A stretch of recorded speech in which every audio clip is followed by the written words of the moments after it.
figure out how to get rid of this stupid slide transition thingy. Oh, fade. There we go. Is this working? So now I'm giving everyone seizures. Why is it faded? Why isn't this working? Why is duration 1, 2, 3, 6, 5 milliseconds? Really?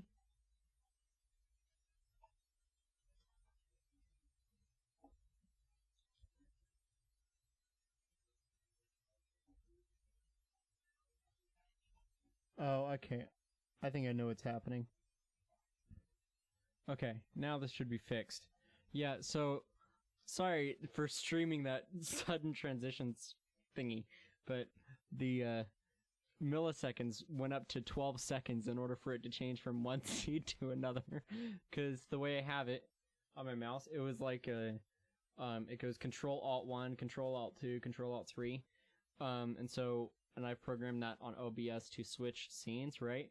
But if I'm inside of the insert, if I do Control Alt 1, it thinks I'm typing 1, and so every time I try to do a scene change, it just added more and more numbers, and so it multiplied everything by over a factor of 10. So yeah, that happened. Sorry about that. Anyway. If anyone was watching me, that would probably be oh yeah, the stream. I was talking to you, but I realized anyone who's watching the stream is going, what on earth is he doing? Anyway, so, this is me troubleshooting. Anyway, hi, welcome back to another episode of Team Tater's Intro to Web Dev. This is going to be an amazing podcast where we talk about coding. Nate, you're going to be... Well, yeah, just close your eyes. It's a podcast. Congrats.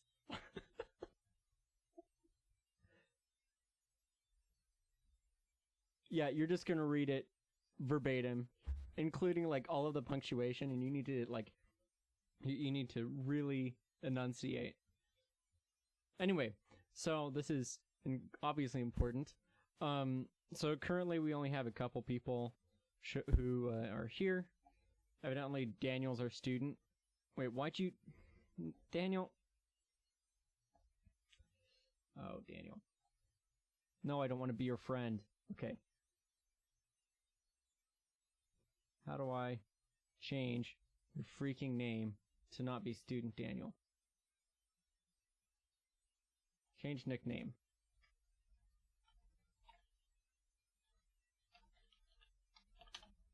There we go.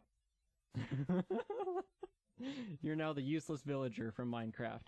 Anyway, so... Nitwits are definitely useless. Anyway, this is... Anyway. Wow. So, speaking of nothing important, we're gonna get started on the stuff. So Nate, you are focusing on arrays and classes, correct? You're gonna be starting with the prototypes, focusing on a prototype, and then going into arrays. Is that correct? Nate, why are people changing their freaking...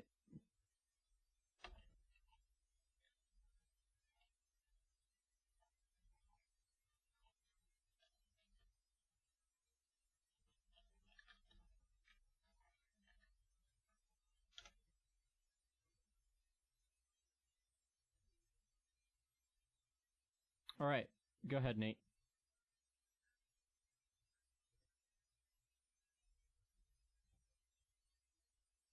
Oh, we ended at the date object and working on the clock. Oh, we should get started with that, actually. Clock. Yeah, sorry, it's been like 2 weeks, so I completely have forgotten what we're doing. Who has a clock done? Wait, which clock is it? Is it the analog or the digital one? I mean, analog. Oh, you don't have the really cool one. Can I see what you did for your simple one?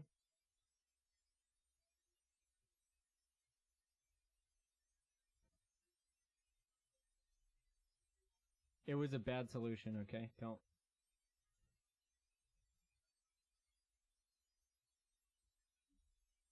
Yeah. No worries.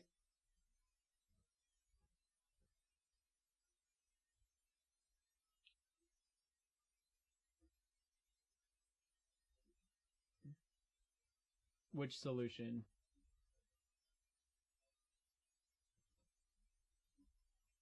This one?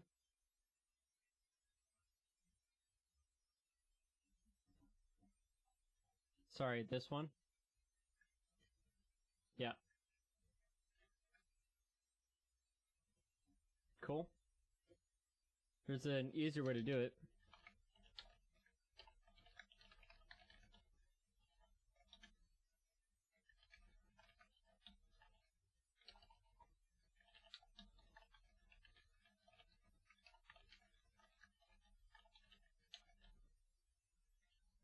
Yeah.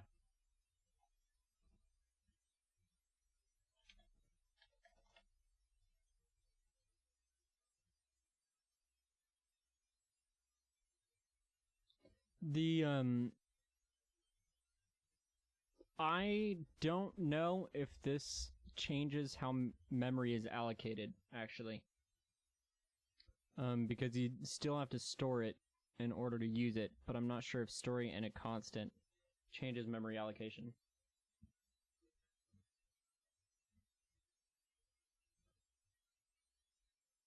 Remember what I said about how JavaScript can all be written on one line? Anyway.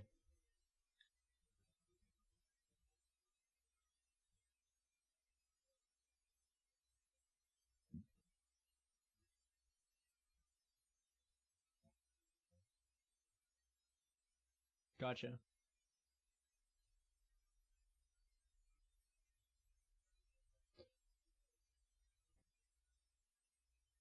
Yeah, this would be...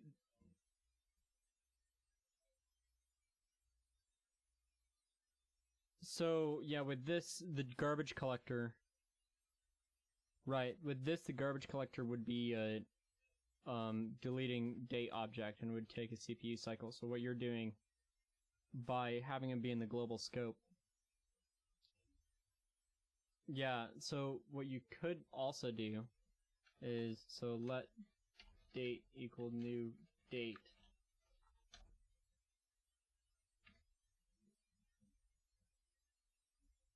Something like that. And so you increase the seconds every time. And so you're not actually doing a new date. That actually probably would take more overhead than this.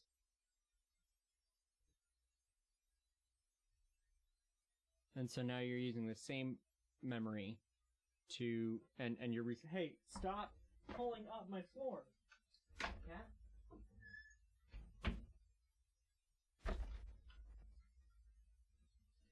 I love that cat, but he keeps clawing up my floor, and it's really frustrating. So anyway.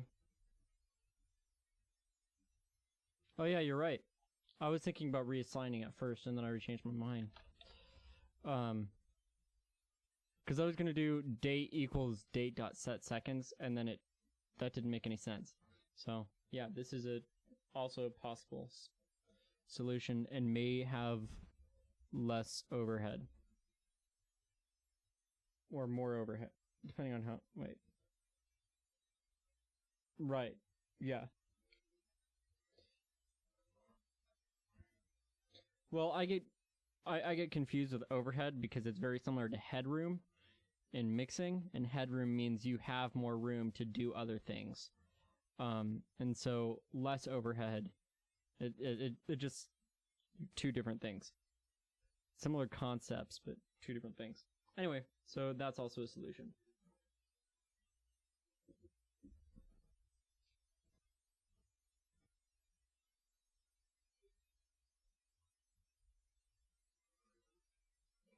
Well, you can make some pretty efficient JavaScript.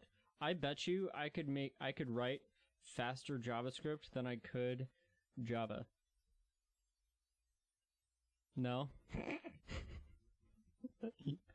that's the joke. I would not be writing very efficient Java.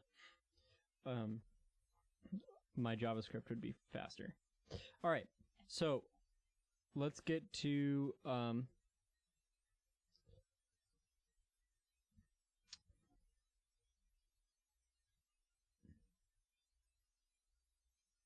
alrighty.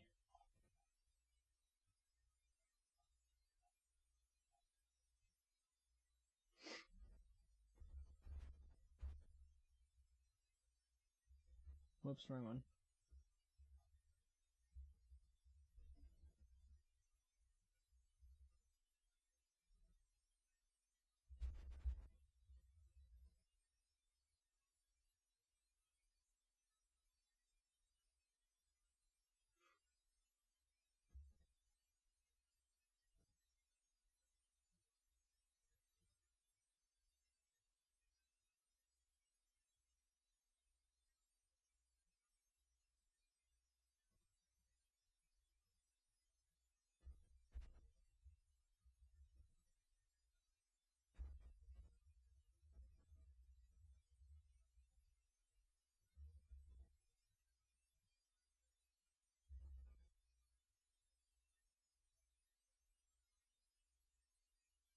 This is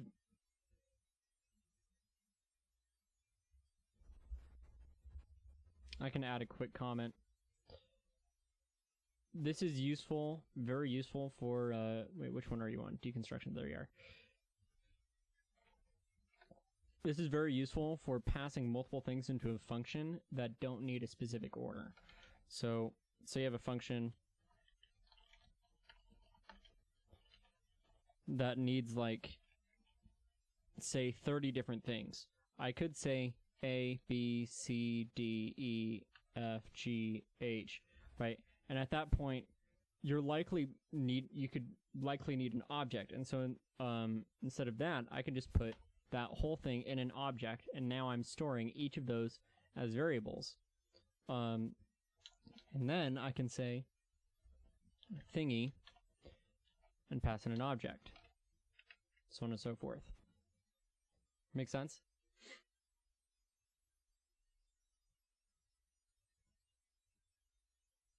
Mm-hmm. Mm-hmm. So I find it, yes, I find it most useful with this in terms of functions, and then the array deconstruction is useful for, like, const r equals 2 equals a, b, there we go, for const index letter of r2.entries. This is also a useful thing.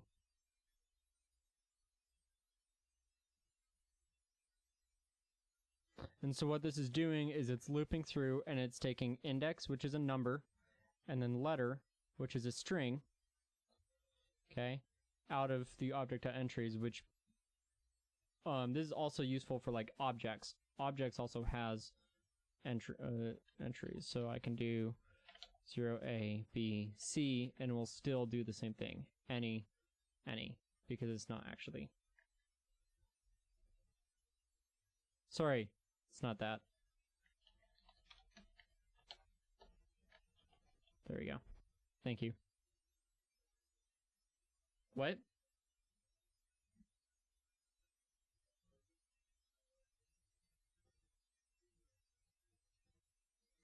Exactly. So what you're talking about is the for let I equals 0, all of that stuff, right? A little bit. Not much. I thought you were talking about this thingy.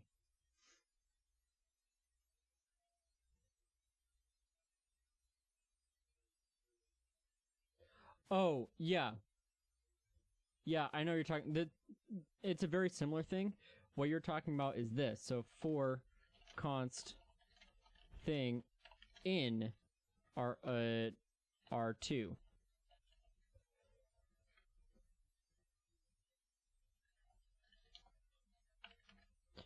This is the same thing, I'm fairly certain. But please do.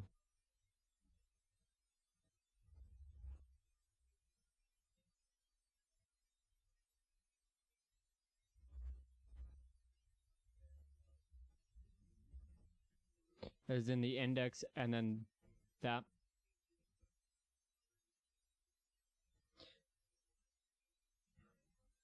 Okay. So there are two ways to look at it. There's actually, I guess there are three for constant of R2.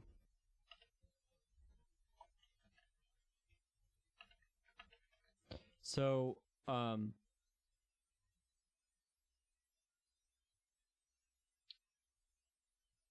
I do it this wrong?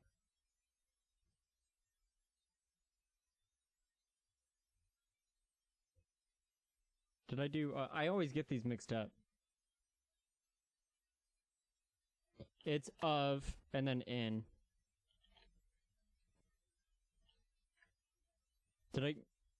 I did it backwards, right? That's right. Yeah, for each is useful, but it's not technically as optimized as the other.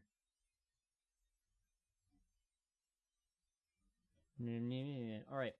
So this is also something, specifically this, that's useful for deconstruction. Yeah.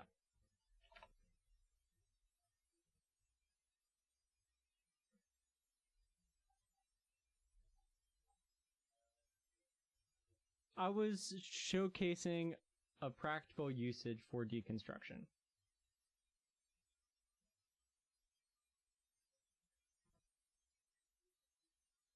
Mm-hmm.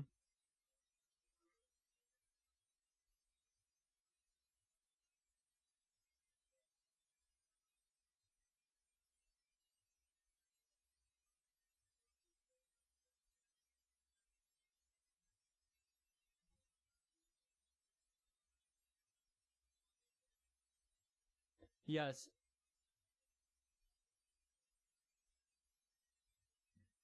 Correct.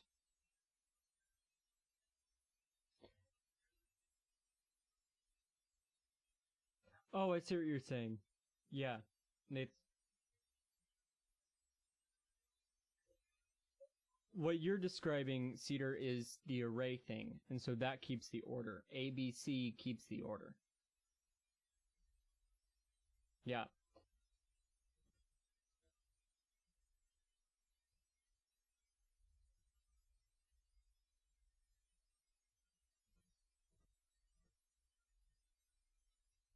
Right.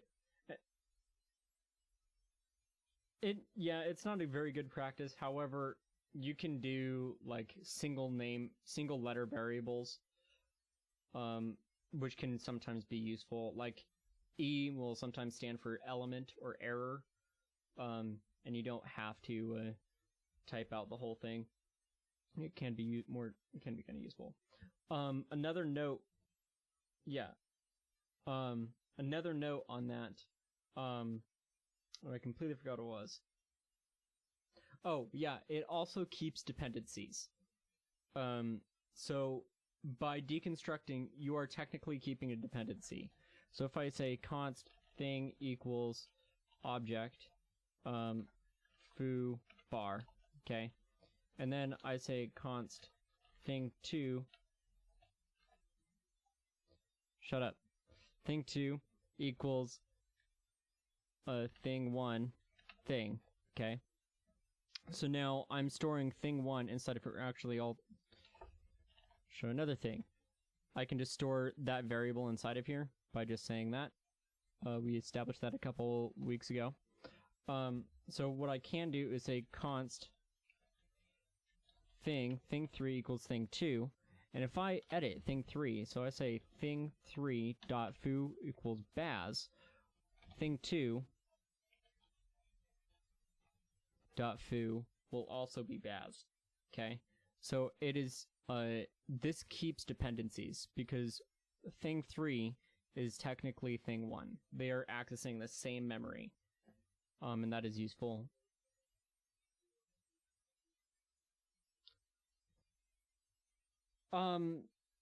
Yes, not always. They're copying with JavaScript. The easiest way to do it would be JSON.parse JSON.stringify string2. And so it's turning it into a string and then back. That removes all dependencies. However, you know what that also removes? The prototype. It completely destroys the prototype. So if you have custom classes, you don't get that prototype back. You don't get the getters, you don't get the setters, you don't get any of that back. And we'll get into that. There's object.assign, but that doesn't keep, like, it doesn't, you can't assign the prototype on. Okay. This will never return an error. JSON.string, oh wait, sorry. JSON. No, I did it right. So what I'm saying is, there is no, from what I understand, there is no global clone this thing without any dependencies, but keep the prototype and all of that stuff. That doesn't exist. That cannot exist. I've tried it.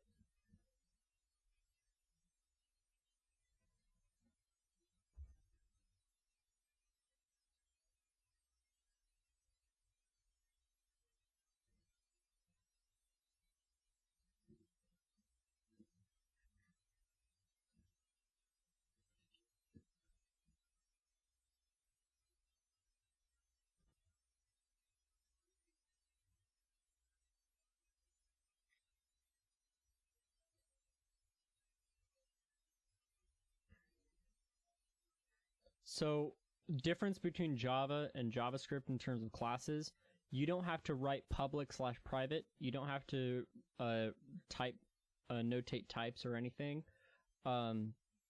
So you don't have to notate a return value. You don't have to assign types to anything.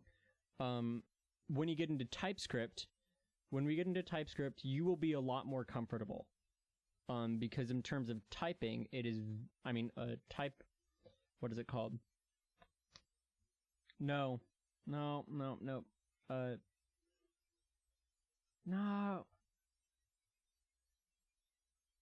Well, maybe. Just assigning types to variables and stuff like that. It is basically the same. It is a very similar thing.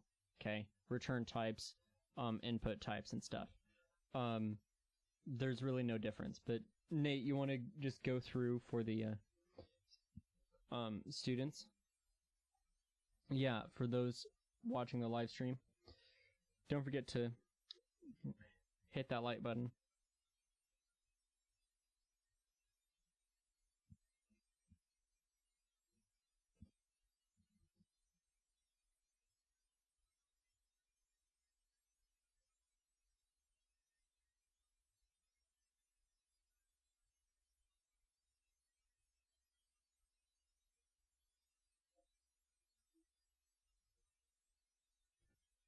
But, I mean, you're not wrong.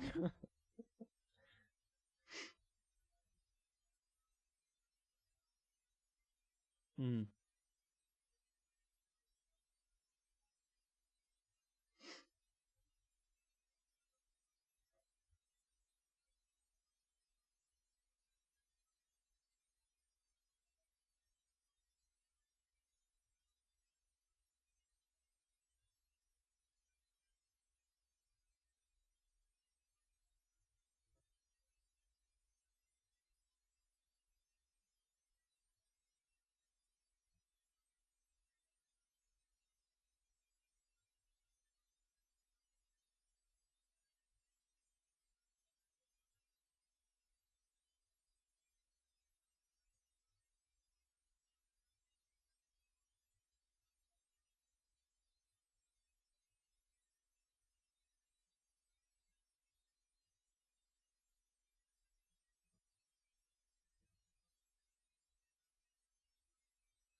Are you gonna get in? Yep, you're getting into getters, setters, static. Okay, never mind. You're good.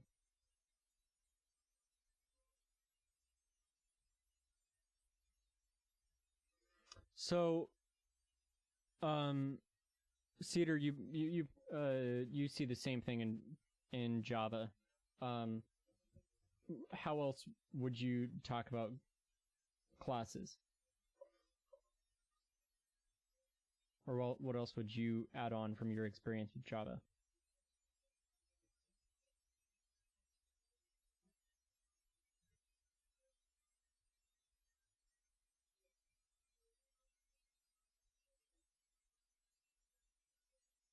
Mm-hmm. Yeah, inheritance versus composition is a consistent argument in the Team Taters web dev courses. So we'll get into that later. So just so that it's not confusing for those watching, saying class person does not create an object similar to new person Bob Green. Okay, so the on line 33, those don't do the same thing. Person is it's just a way to organize your code. Technically, it's not necessary. I mean, it wasn't even implemented into JavaScript until like 2016, if I remember correctly, and they right, yeah, it was the function notation. Technically, they are functions, but yeah, it was so I don't know what I'm saying. It's what am I talking about? Right. Well, we don't need to learn that. We don't really care. Um, did they really? Oh God.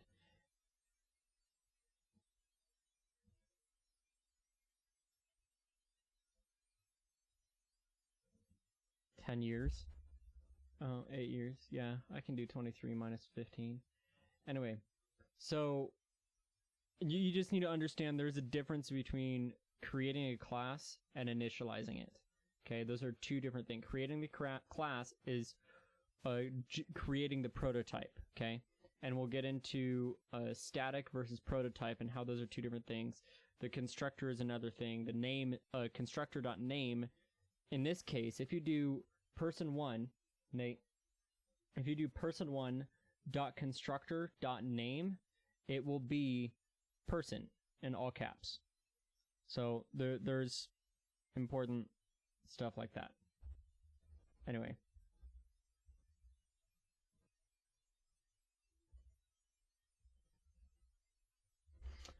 Nate, you want to go to the next thing?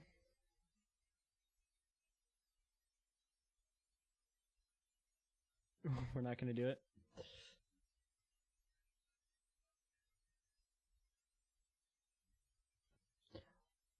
Oh, everyone needs to poll. Just letting you know.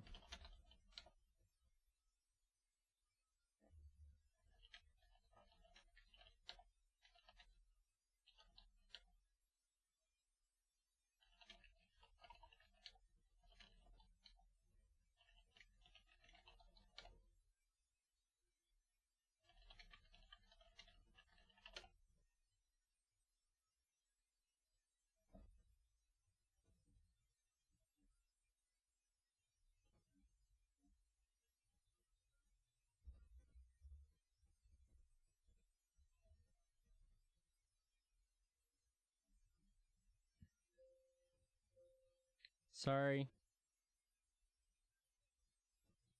I was merging something and my Windows thing just went. Sorry.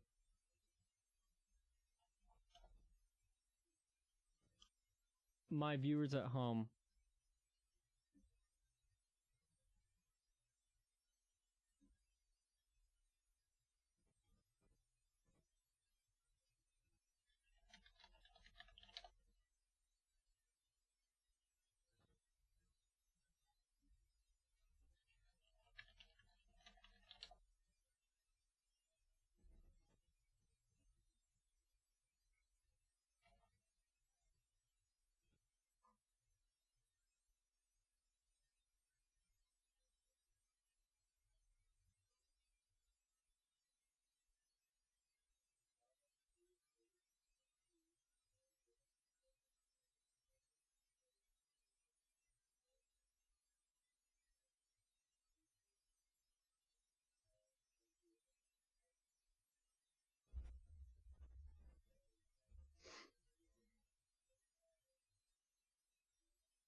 Yeah, so this is a very similar thing, except it's kind of treated as a property, right? And so getter, a getter will run a function, quote unquote. Well, I guess it's basically a method that is not initialized as a method, if that makes sense.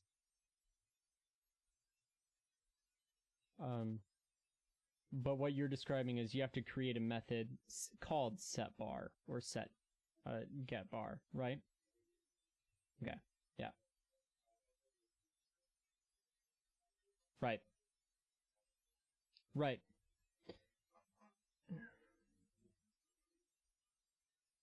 And those do exist in JavaScript, but mostly in TypeScript, actually. But anyway, go ahead, Nate.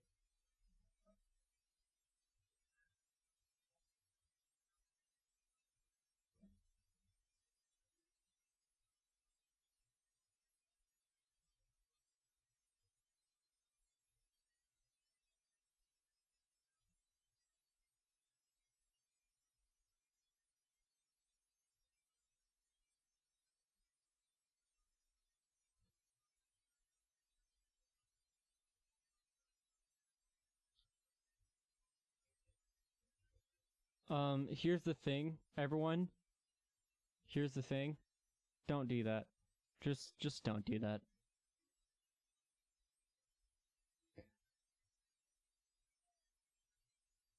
Don't do that.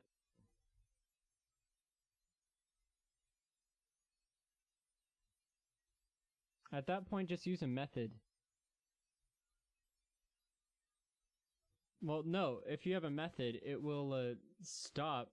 It'll say, hey, does this exist? No? Alright, run the code, now it exists. And then next time you run it, it goes, does this exist? Yes, okay, I'll just return that.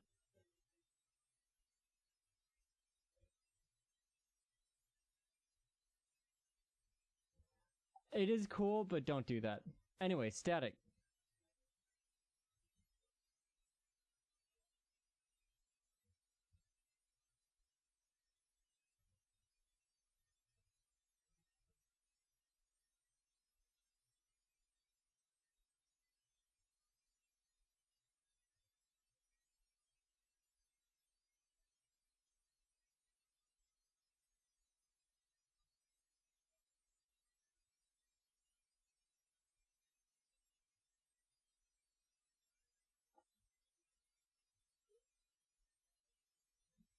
They're basically global variables, global constants, global methods that are stored inside of an object called foo.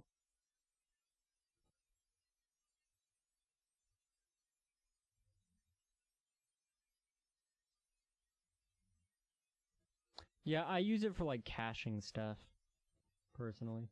Anyway, keep going.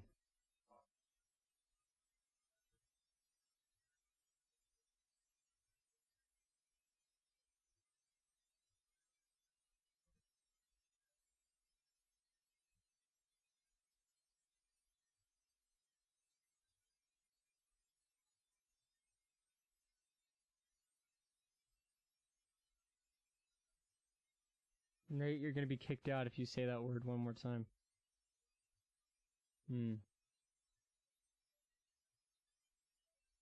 There you go. Thank you. It's sharp. They don't call it C hashtag, they call it C sharp as a language.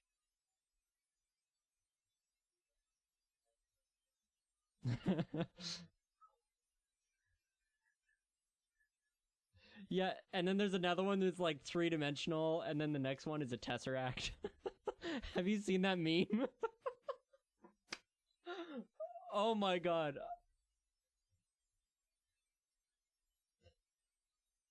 No, it's C would be 0D. Yeah. I'll show you what the thingy is. I downloaded a meme from Facebook that had this. Keep going.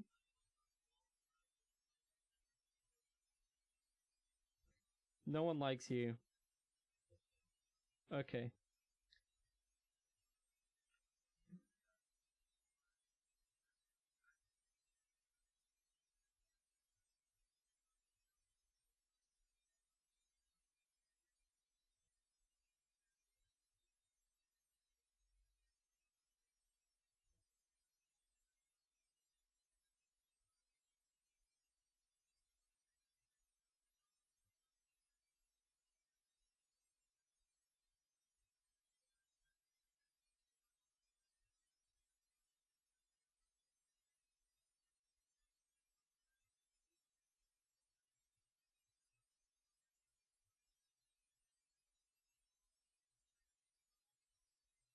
You can do whatever you want. I don't care.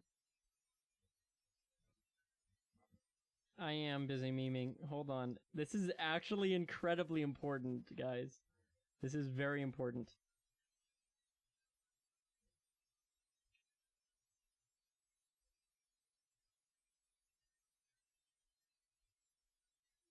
Alright, I've put it in system messages. Now, I'm going to stream this so everyone can see. Here we go.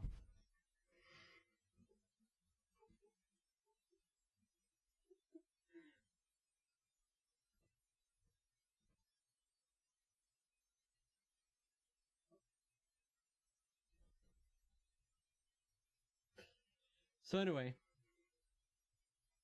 this one's my favorite. I like three-dimensional. Alright. As you were.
And you can write over... Oh yeah, you already did that. Yep.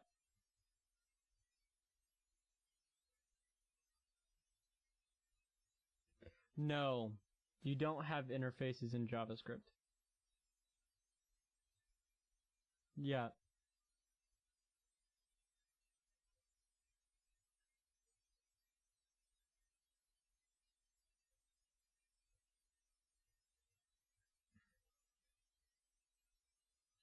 JavaScript is the least strict language you can ever.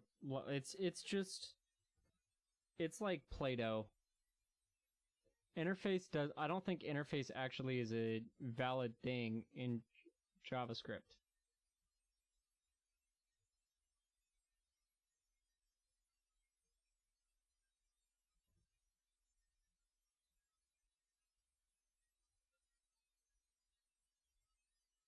Yeah.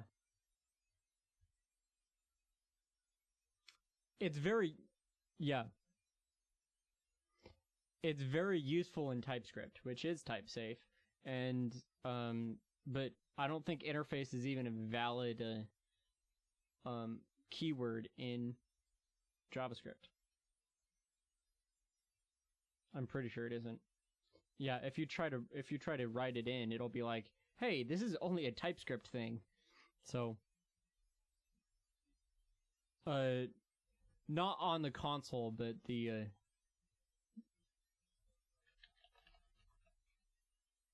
no, I'm saying Visual Studio Code will be like, this isn't valid JavaScript because it's TypeScript. Anyway, I can't wait when we're done with JavaScript. Oh my god. Sooner or later we're gonna have like Python and stuff on the front end. Anyway.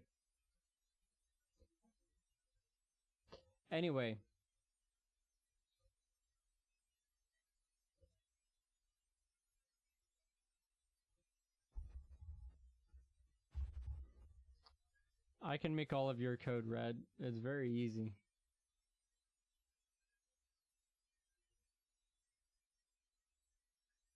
Yes. No. No. Stop. Nate, I am going to kick you out. Alright. You're done. Stop it. Stop it. Anyway.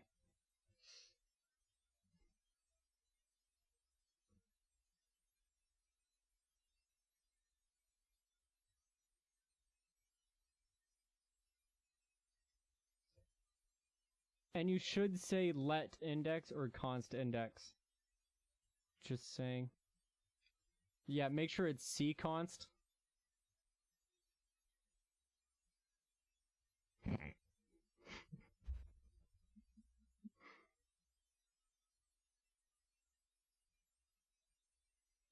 You're kidding.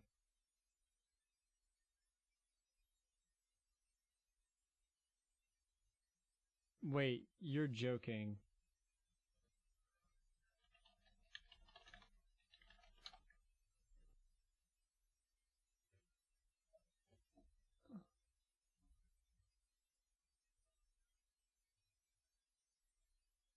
Okay, anyway, I'm gonna read up on this.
There we go.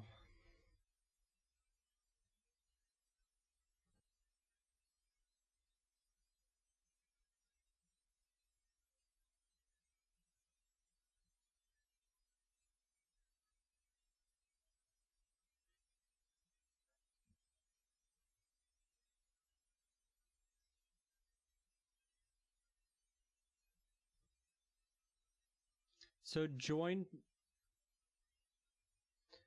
takes every element, creates it, turns it into a string, and adds a delimiter in between every single element.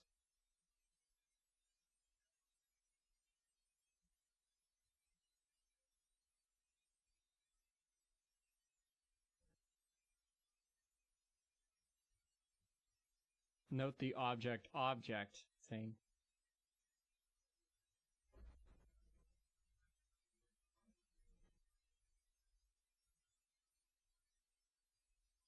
So, question.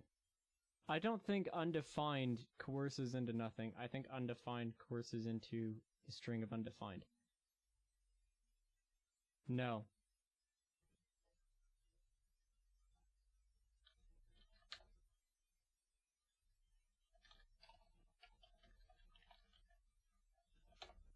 I'm correct. Undefined plus array turns undefined. Okay, so I guess join runs some like truthy code before it does that. So none of us were actually correct. I guess it's not truthy code, but it's the what's the other code? So it's the nullish. That's right. That's the stupidest thing.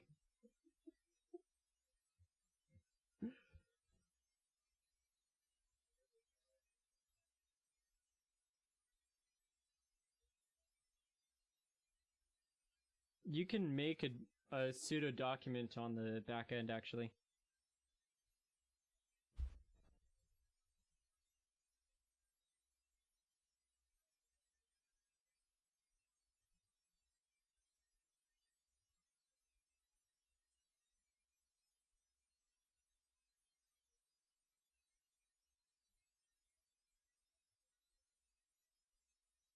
I guess null and undefined both. You are sharing my voice. Yep. Can you fix that? Okay, you fixed it. All right. So I guess it just has something for, hey, if this is undefined or if this is null, just do nothing. Anyway. He's not sharing my voice anymore.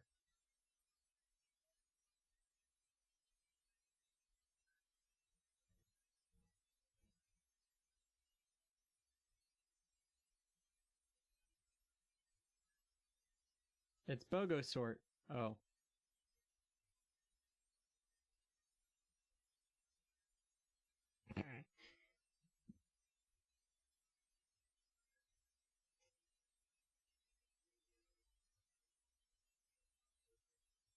It does two things, actually. Both of you are correct, but you're missing one thing. There you go.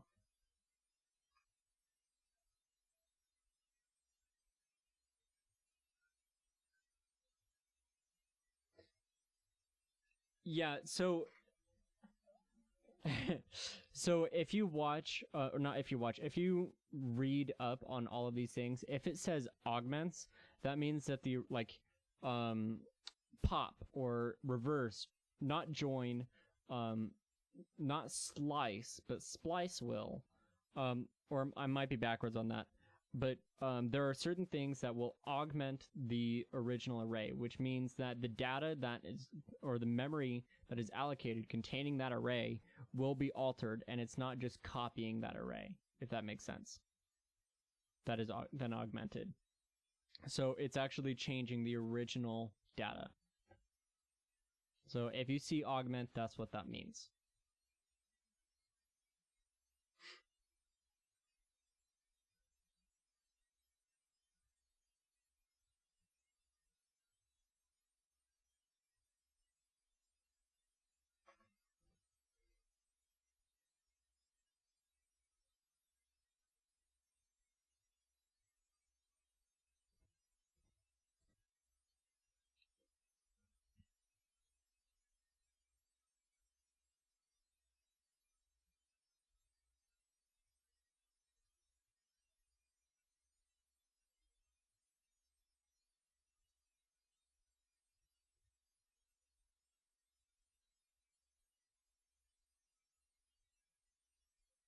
I believe it'll go from the first to the third one.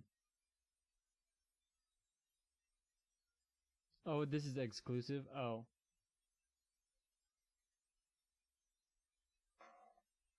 This is why you have to read.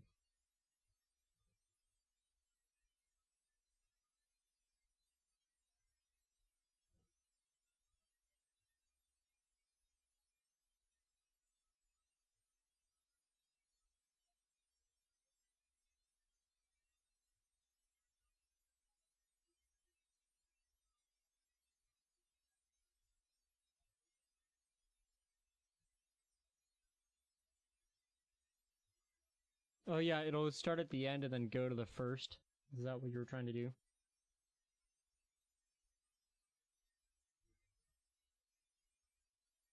Oh, I see what you're doing.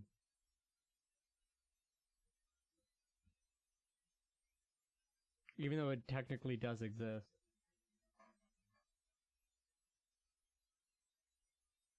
Yeah.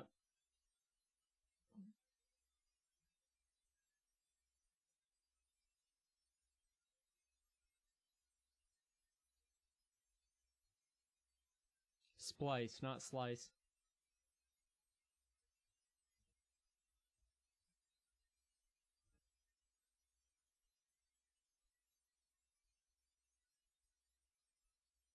You just did slice, Nate.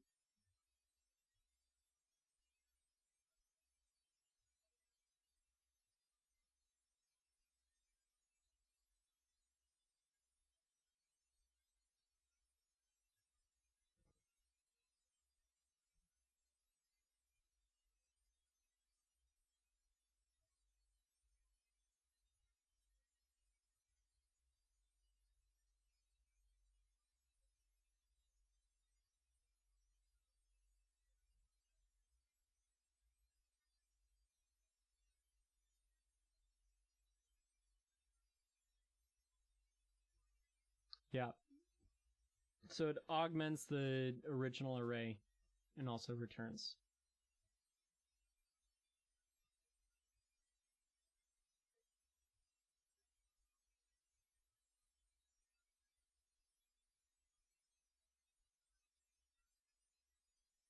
And then there's a third argument on that is replace with. And it's spread. Mm-hmm. Mm-hmm. Nate, our JavaScript teacher. That is a fantastic project. Thank you, Nate.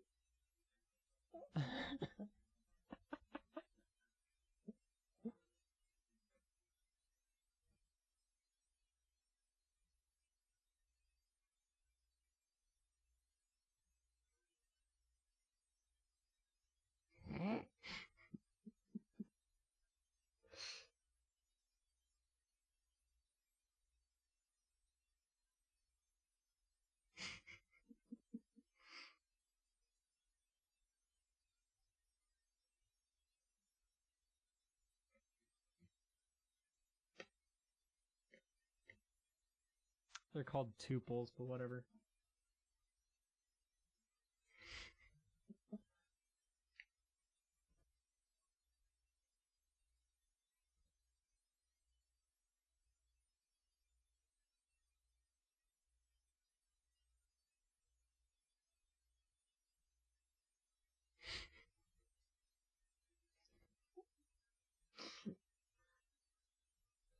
It takes every element of the array and adds it to a new array. And so if you have A, B, C, and 1, 2, 3, it won't make two arrays. It'll take every index of this array, every index of this array, and spread it, quote unquote, across the entire array as one shallow array.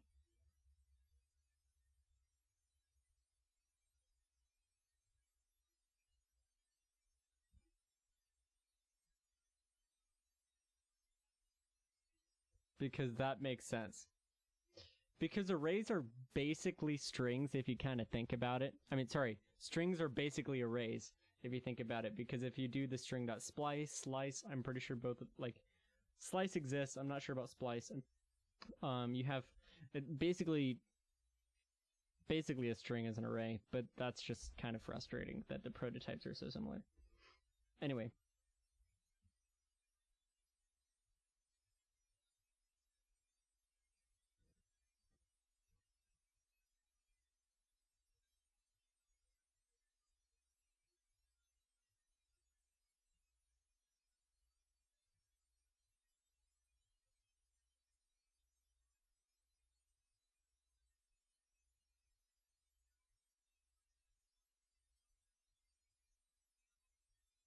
And this is a very useful thing for tuples. Cedar, does that make sense? Explain it to me.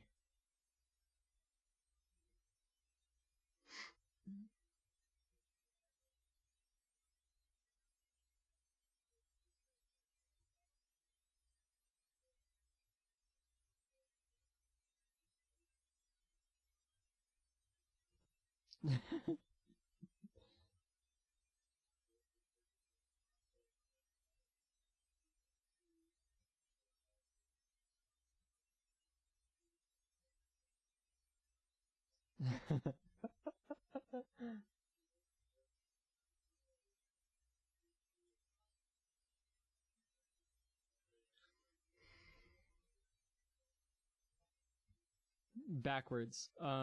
Arrays are technically objects. So what it does is if you have, let's go back up to the top. Yeah. So array 1 and array 2 is A, B, C, and 1, 2, 3. You got that, yes? Let's make a new array, array 3. We are now spreading array 1 and array 2 onto array 3. If you don't have the ... what that will do is it'll have what's called a multi-dimensional array, meaning it will be Yeah, what he's doing now. It'll be a multidimensional array, meaning that there are arrays within arrays. Okay? Now, when you spread them, you now have a single dimensional array, where you have, instead of 2 or 3 indexes, you have 6, which is the length of array 1 and array 2 put together into array 3. Does that make sense?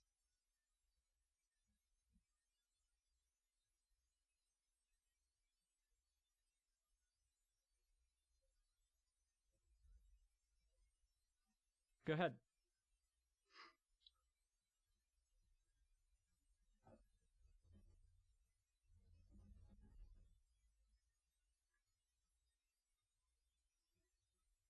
It's a weird thing to explain, but once you get it, it's actually incredibly useful.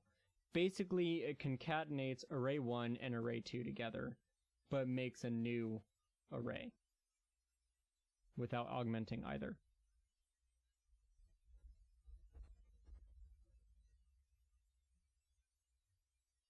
Yeah, basically. Does the same thing that flat does, but more optimized and less readable.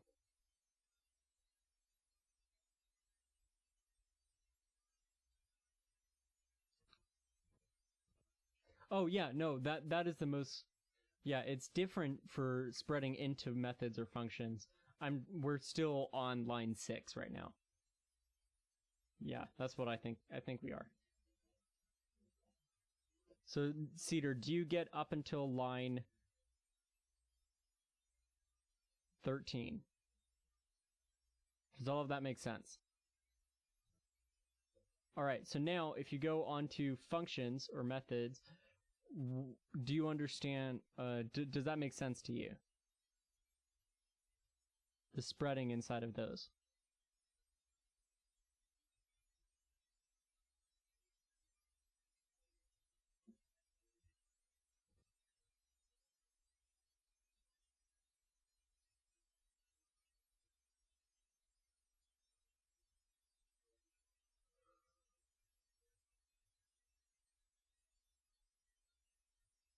Exactly. Exactly. And then the next thing, which is line 25, basically it can have as many parameters as you want, all turned into an array called args. So it's just backwards. Yeah. Mm-hmm. That's also how push works. I'm not sure about unshift though. I actually don't know. No, I'm trying. Go ahead. Go ahead.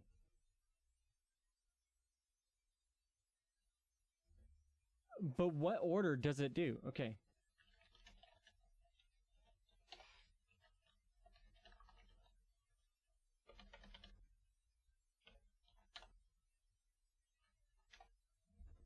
Okay.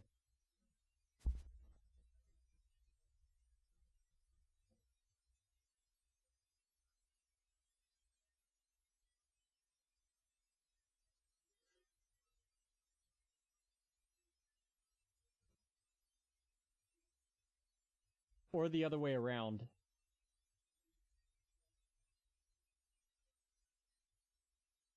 Yeah.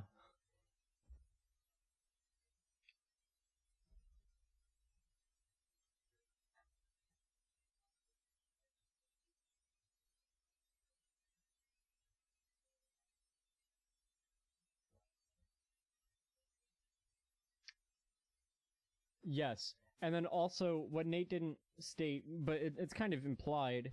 So if you spread the object and then reassign variables, like A is reassigned, it does delete the original A inside of the line 32 object. It doesn't delete it in the original, such as if you store line 33 as a variable or a constant. But if you go the other direction, whereas you assign, which this would be kind of stupid, but if you assign line 33 as a string, right? And then 34 you spread the object, it then would delete whatever you just typed in. And so the order of operations does matter. Okay? Mm-hmm.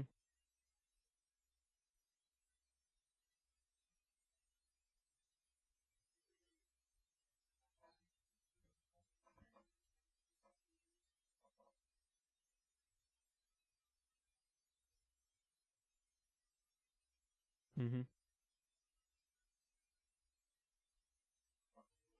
Which that does make sense, because an array is technically an object where it's in the keys are the indices, right? But object doesn't have the right prototype for that. Does that make sense? Cool. That's like the most convoluted part of this whole thing. This isn't that convoluted.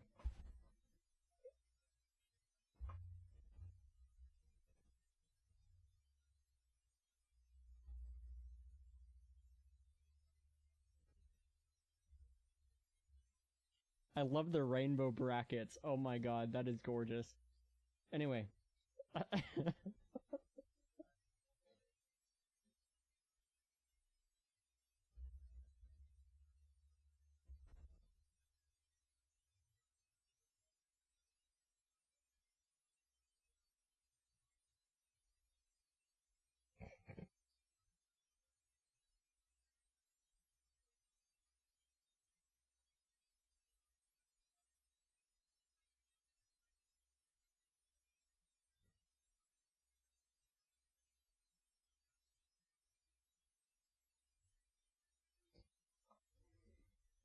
Let me try that.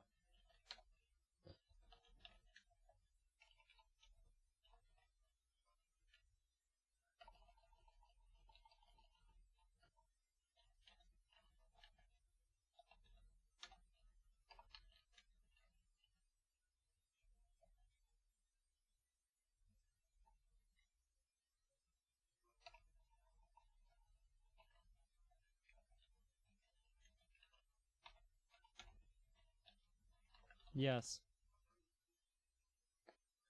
Actually, Nate, it doesn't cause a problem.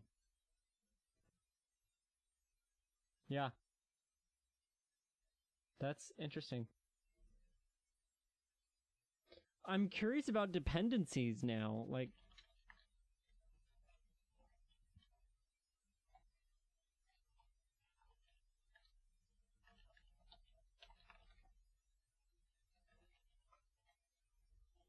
it does not mutate. It just returns.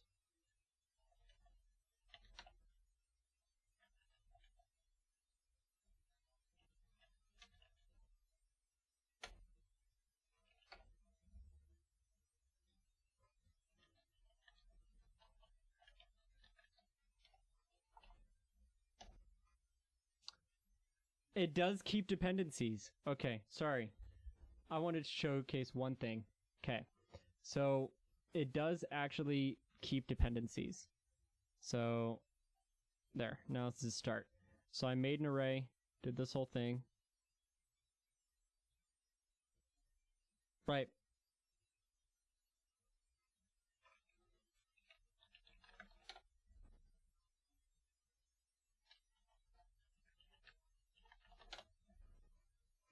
That's actually kind of interesting. That, I mean, it makes sense, but it's also just kind of interesting. So, you might be asking, why on earth is this useful? It's just like, it can help you organize your code, and so that you don't have to like, if you map through something that's going to return an array, but you need it to be one full thing, without flattening, you'd have to make an array in a larger scope or an outside scope, and then push to it, which is really inefficient. So this you could just return and then flatten it. And if you just return arrays within arrays and just flatten it, it'll just, it's just a little bit easier to work with at times. So anyway.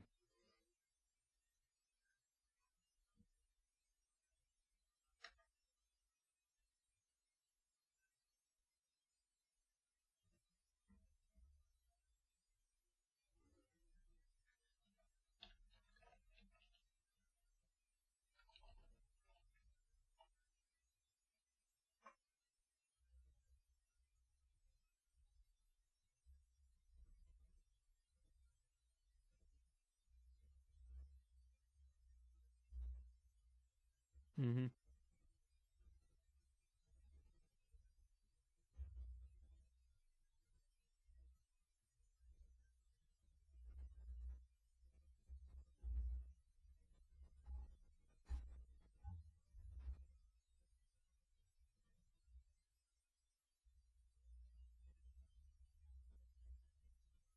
I don't think that's goofy. I think that is incredibly useful. But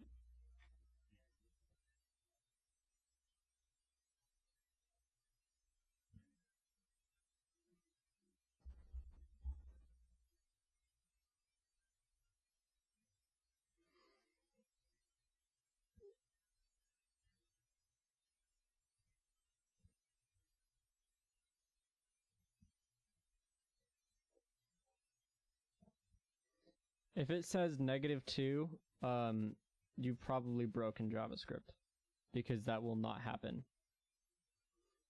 It doesn't.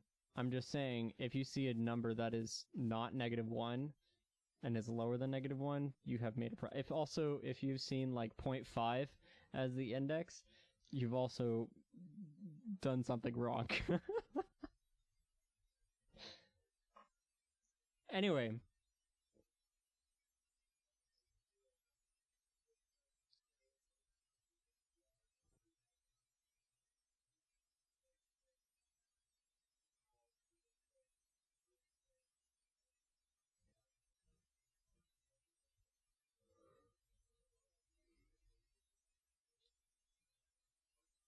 okay, so that's actually a really good question, and the answer to your question is it will always return 0. Now, there is an exception, and it's weird.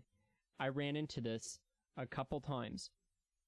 So if you are using regex to find inside of your thing, and you use if you're using like, if I can't, I don't know exactly how to explain this. So I'm gonna exit out of that. Clear and node. So if I say const r equals, I'm gonna say a, b, c. Okay. So you can clearly see I have an array of strings. So if I do r.find, or const thing equals r.find, which just finds the thing that is inside of the array. Okay, this is the next thing. And I do a regex, so new regexp, so this is a class. And so I'm finding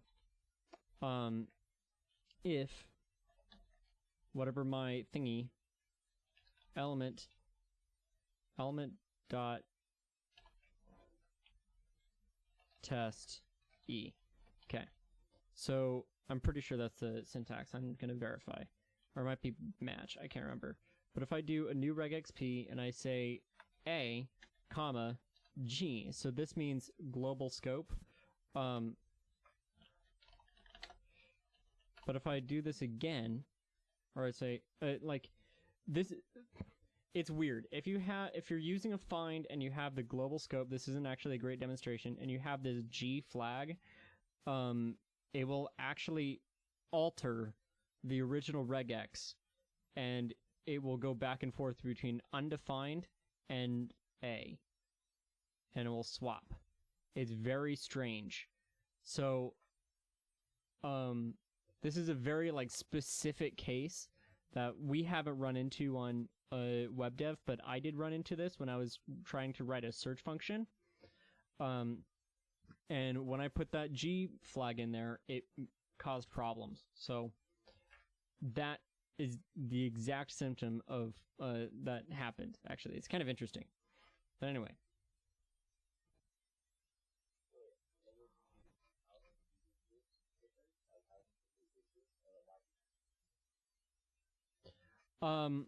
So basically, the regex, this regex, I actually did it incorrectly. I needed to store the regex in a variable. And every time I ran that function, the regex would change. Or something would change. And every other time, it would go A, or every time it would go A, undefined, A, undefined, A, undefined. And it would swap back and forth like it would save the state of what it was before. It was a really strange problem. Oh, I was using filter, not find. But yeah. It was very weird.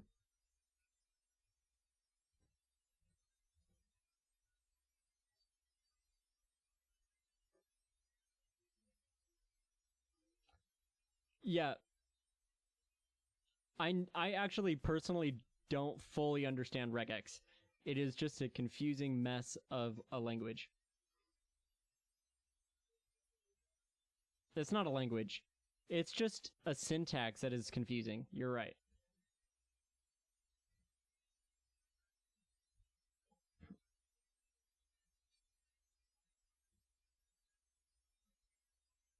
All right.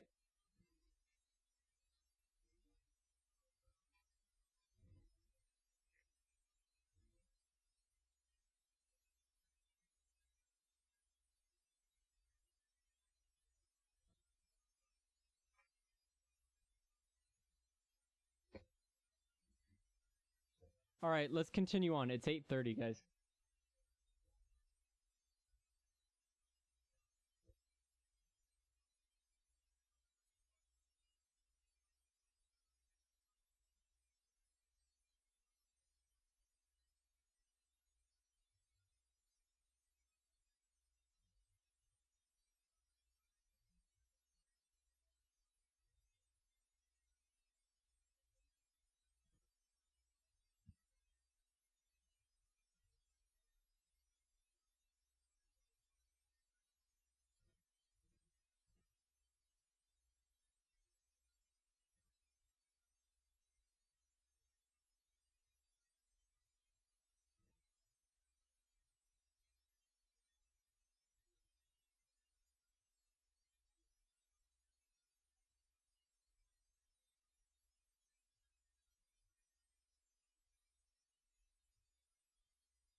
Cedar.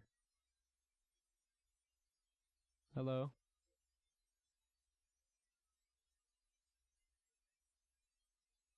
All right. It's pretty simple. Let's continue. Let's move on.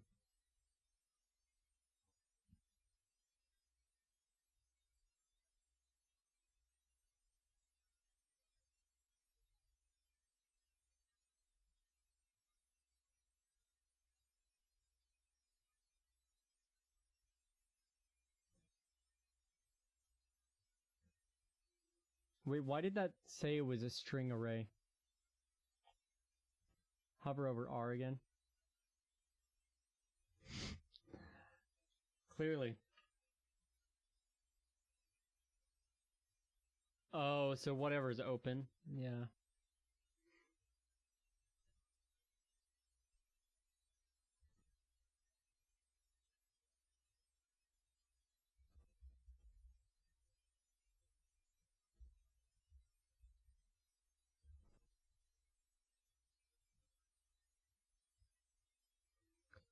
So I'll also make a note. This is using the arrow notation of function. You can also use the function notation. Nate, would you showcase that?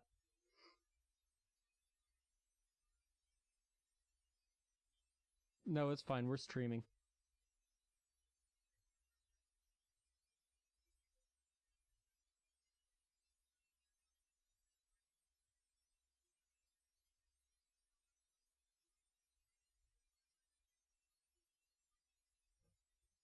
Nope. No arrow.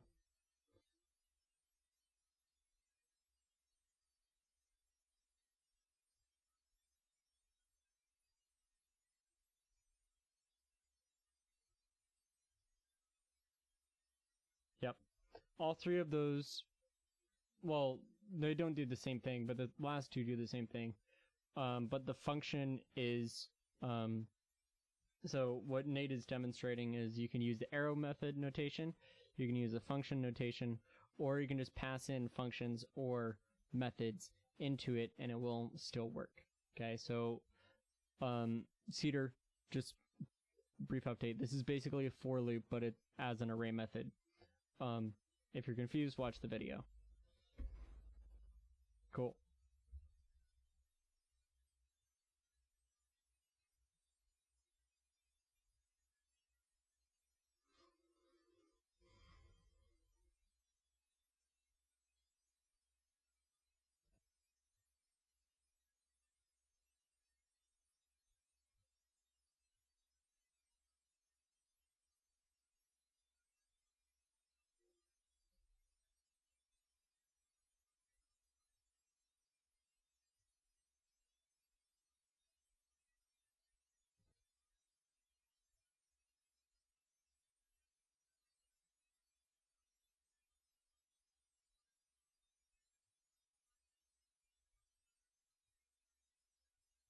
No. Oh, yeah, you do. No, that's correct. Sorry, I was backwards. For some reason, I thought map was reverse. I was like, that should be going down. That makes a lot more sense. My brain just, like, completely messed up.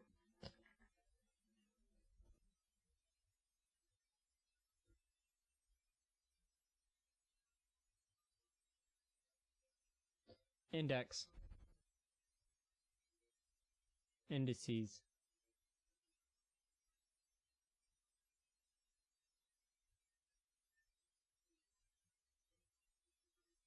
What is 1 divided by, or what is 0 divided by 0, Cedar?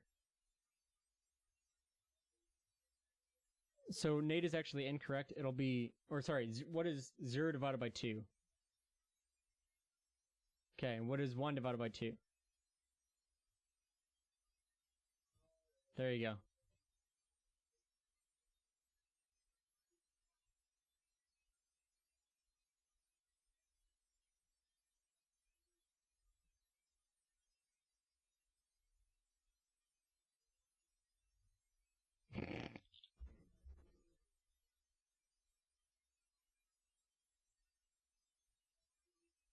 So what that underscore, just for the folks at home, that underscore basically is a throwaway variable. We don't care about it. So that is just a way to say, I know this exists. I don't care. This is just a placeholder so I then can actually use what I want. Because if you don't have it, it will throw an error just like Nate just showcased. All right, next one, reduce. So quick thing, hold on.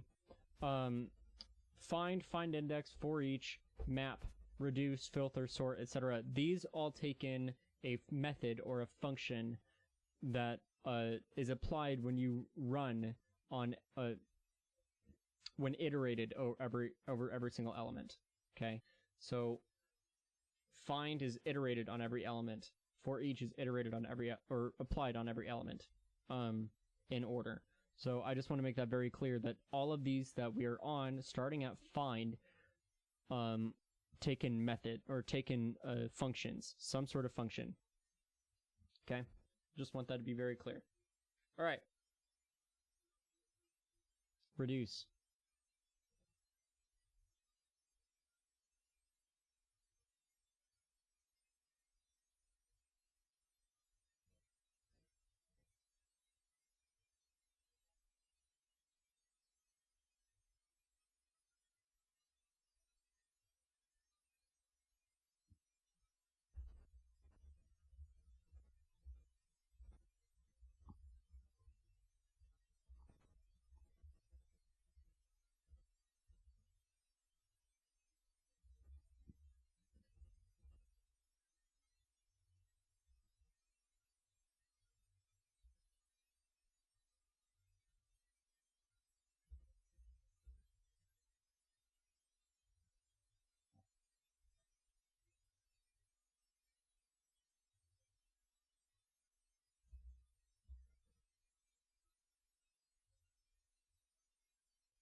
And then he's dividing it by the length to get the average.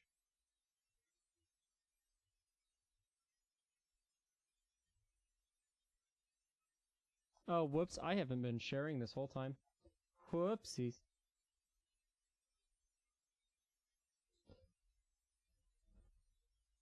Yeah, you can follow along on the thingy. Sorry.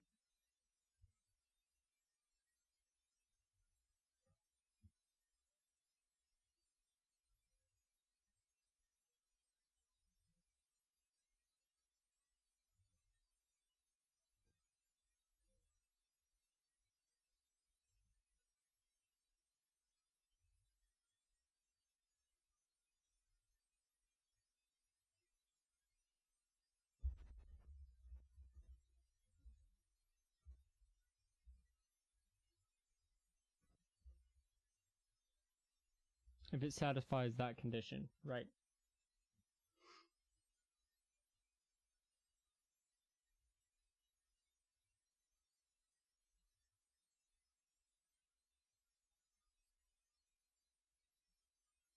And you can also, instead of L, arrow L, you can also say just Boolean. You can delete all of that and just type in capital Boolean. That will also work.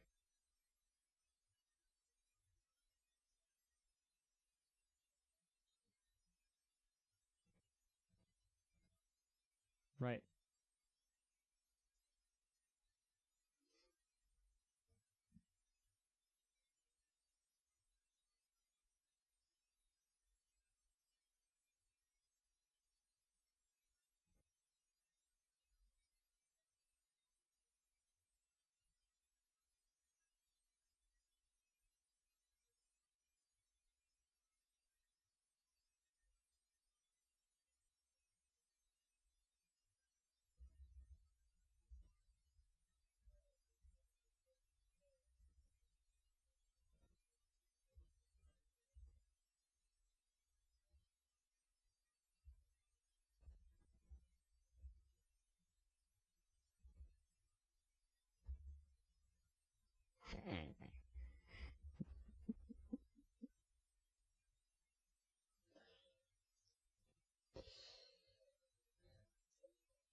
Okay. Anyway. So anyway.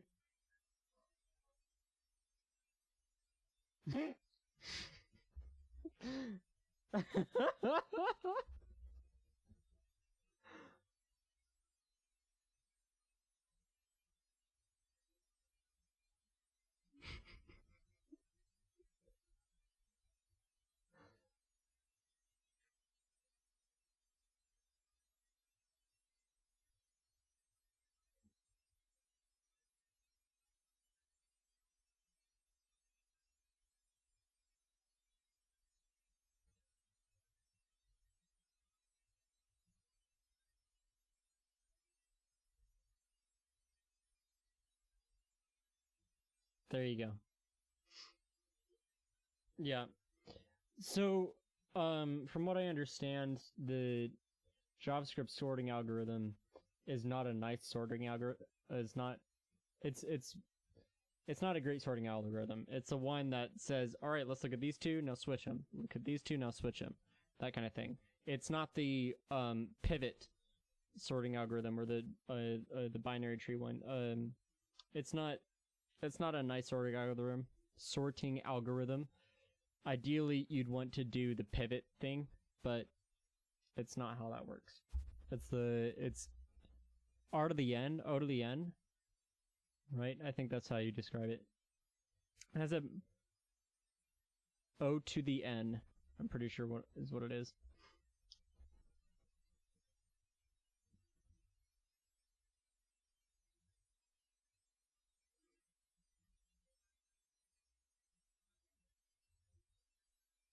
Yeah, your function, the method that you put in doesn't actually do anything. It just does BOGO sort until it does what you think it. So what? No, here's what it actually does. It sorts it according to your method, and then it runs BOGO sort until it is the same as the thing that you just sorted it as, just to double check that you did it right.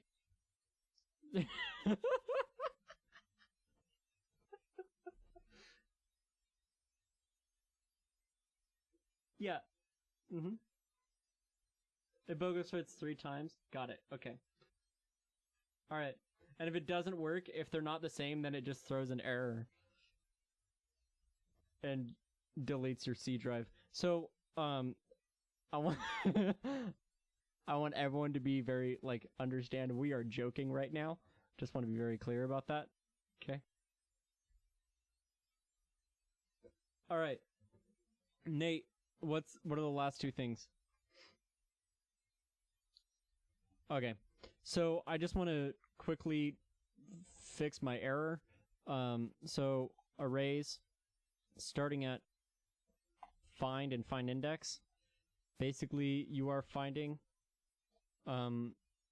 an object or finding an element in the array that satisfies a condition, finding the first object in an array that satisfies the condition, everything starting at find takes in a function, okay? So you can have it be this thing, or you can have it be, whoops, I did it again. Both of those are completely satisfying, or like completely viable. But personally, I prefer this one. And then, so these also take in person, and then I, and then array. Wait, what? What is okay, I guess I don't know what that does. Is this arg? Okay, but anyway, doesn't really matter. So it finds and returns if it finds it. It also could return undefined if it doesn't find anything. It finds the first one. So if it says person.net worth equals 100, it'll find this one. Okay. Person.name is that. It'll find this guy. Okay. For each is basically a for loop, but less optimized. It's a worse for loop, but it is nicer to look at because it's a little bit more it's better in terms of readability. So on the back end, it's just not as optimized as a for loop. So for each, you just apply a function that runs on every single element. That's it. And all of these methods take an element, and then the next one is the index, and then the next one is the array. If augmented array, if you are augmenting it inside of here. Next one is map. Does the same thing as for each, except for you have to have a return value. And then a very simple thing about this is you can say const thing equals r.map l times. Okay, this is a very simple way to do this. Okay, and that is the easiest way to do it. You don't actually have to put this bracket in. If you do it on one line, it'll just return whatever's there. That's actually a general thing about JavaScript. And then you have reduce, and then I think I don't remember when I started. Reduce. When did I say, oh, I found the thingy? Or I flipped the screen? Does anyone remember? Because I'm just reviewing because I made a mistake.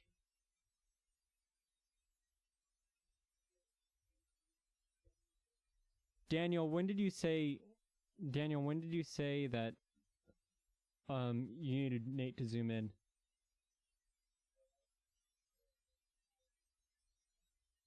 He did.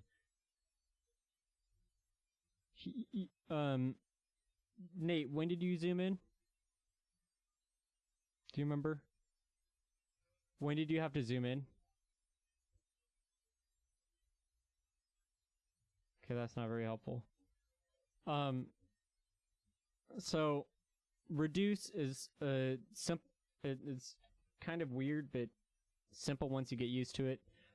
Basically, you have an accumulator, and then you have the current element. It is unlike map or for each, where the current element is the second parameter. The accumulator is your first parameter. So your accumulator will start at whatever the second element that you pass in. Okay, so we're initializing it at 0, and we're trying to find the average, so we take 0 and we add the current element. And then it returns, you return the accumulator, and now on the next time around, it'll be this thing, and so the accumulator will be 1, we're going to add the current element. 2, add element. 7, add element. Great. I meant 3, not 2. And then whatever reduce will be, this is 1 plus 2 plus 4 plus 5. That is what this function does. Okay, so technically this is the total, and then we divide it by the length to get the average. Okay. Filter is pretty simple.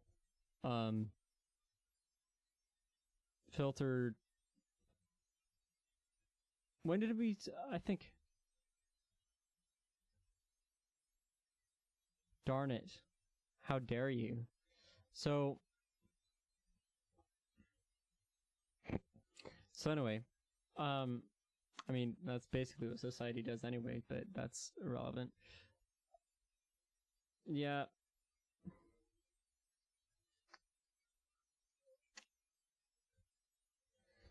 Anyway, so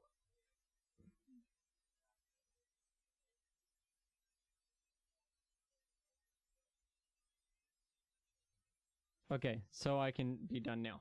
All right. Um, does anyone have questions? Daniel, I know you were kind of a student mode today. Do you have any questions?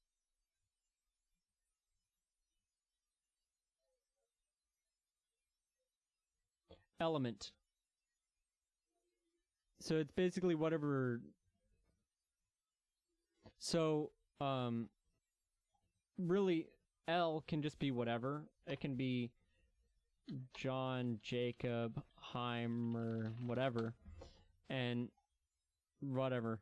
Um, it it doesn't matter. Nate, shut your face. Okay, just I am kicking Nate. If you okay, so yeah, I am. So we just say L. You can say underscore. It doesn't matter. It's just a variable name, if that makes sense.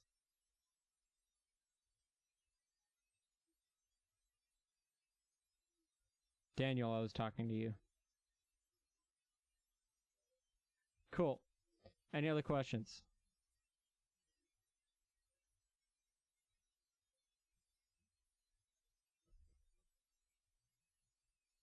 Alrighty. um,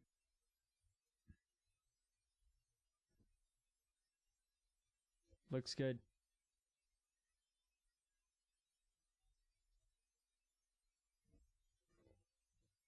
Um, I don't think we have anything else in terms of this. So next week, I thought we were gonna get done with this a lot faster. But I didn't realize there was so much we had to do with arrays. So we're gonna get into DOMs next week. What the DOM is and all of that stuff. DOM is basically interacting with the HTML of a page.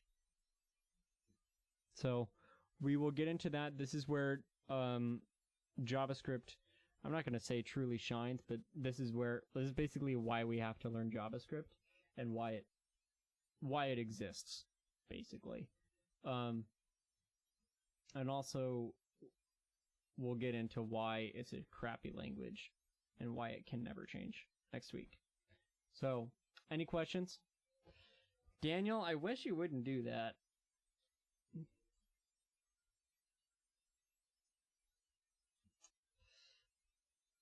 Oh my god.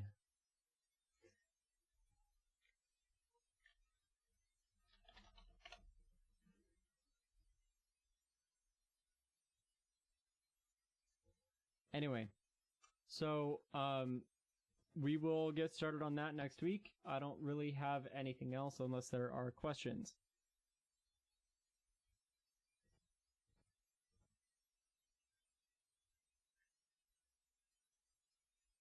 Cool. There are no questions, and so I'm ending the stream before Nate posts another comment.